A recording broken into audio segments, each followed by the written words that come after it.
Today's project is pretty small. It's this little unassuming piece of wood here. But if you look on this side, you'll notice a lovely rippling effect. This is caused by compression and uneven wear on a tree. This piece in particular is off of a piece of white pine that was easily over 100 years old. It was a tree that I knew all through my childhood. It was in a very special place, and that tree is now gone. So is the building that was next to it. But I was lucky enough to get a hold of the piece near the base. In fact, I got several chunks of it. It might seem unassuming, but it will very likely make one of the nicest little spoons I've ever crafted. I'm pretty excited about it. So let's get started.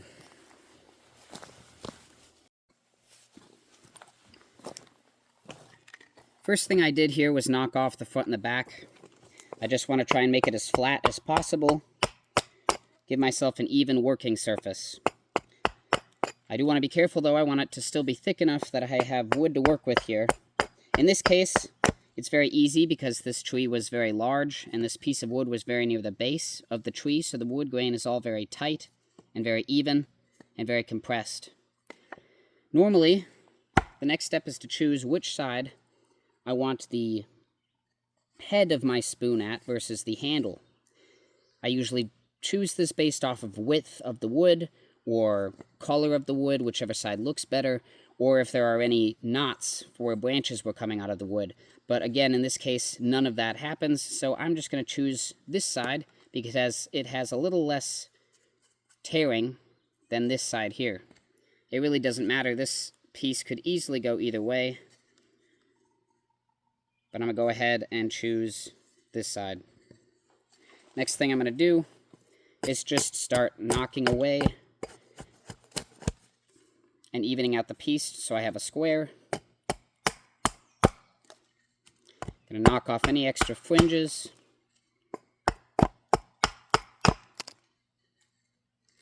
And we'll start shaping the piece. The head of my spoon is going to be up here, so I'm going to start narrowing this side down for the handle. This wood is some of the nicest I've ever carved, but I do have to be careful not to break off too much here.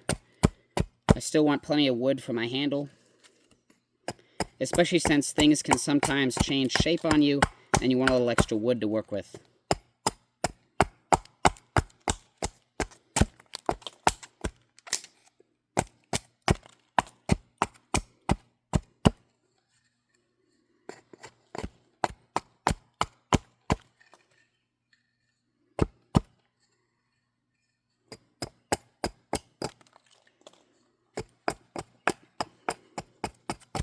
So there's the start of my handle there.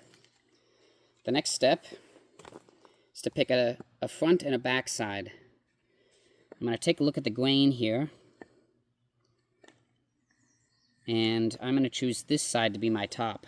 I'm going to flatten it out for a moment, try to make sure that my spoon is flat-faced as much as I can with an axe. It's not going to be exact. I'll fix it with my knife later. But again, I just want to give myself an even working surface, so I'm going to flatten it as much as I can.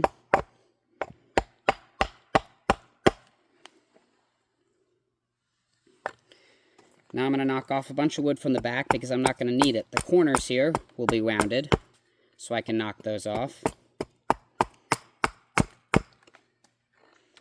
I'm going to go ahead and narrow this down again because I won't need all this extra wood here. Again, though, I do have to be careful not to take off too much.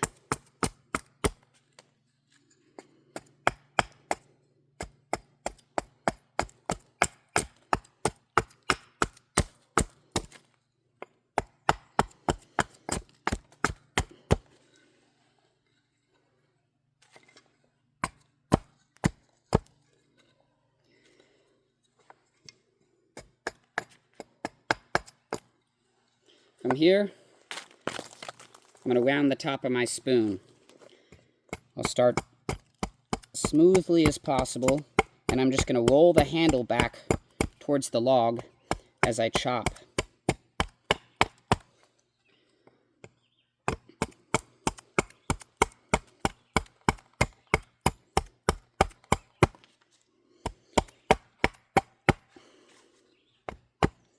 Gonna knock off the excess wood back here. It doesn't look very even right now, but it will get better once I get out the knife. The goal with the axe is just to remove excess wood so that I'm not sitting here whittling away forever. Saves me a lot of time.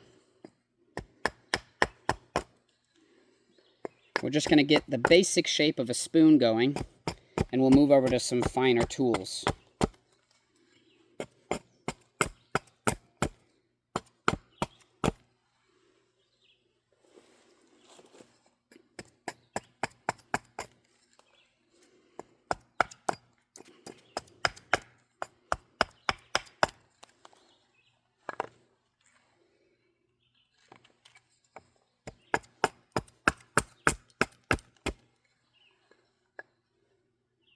It looks a little uneven right now, but there's still plenty of wood, so I can even out the shape as I go.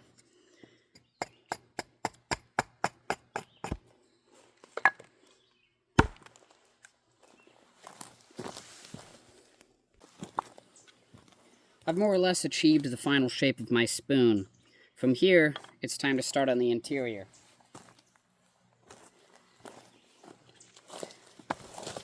I'm going to use a curved chisel gouge to slowly start carving out the center. I want it to be as circular and even as possible.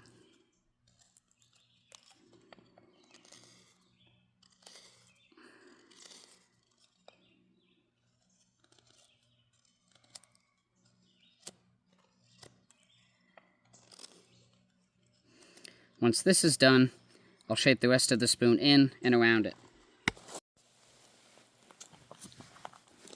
I've finished the interior of my spoon, so all that's left is to shape the rest of the spoon around it. I'm going to be shaving in the sides here and the top to make sure everything's as even as possible.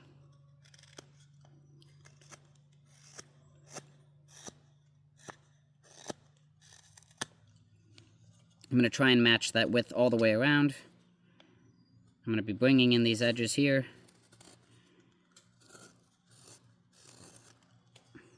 And pretty soon we'll have a spoon.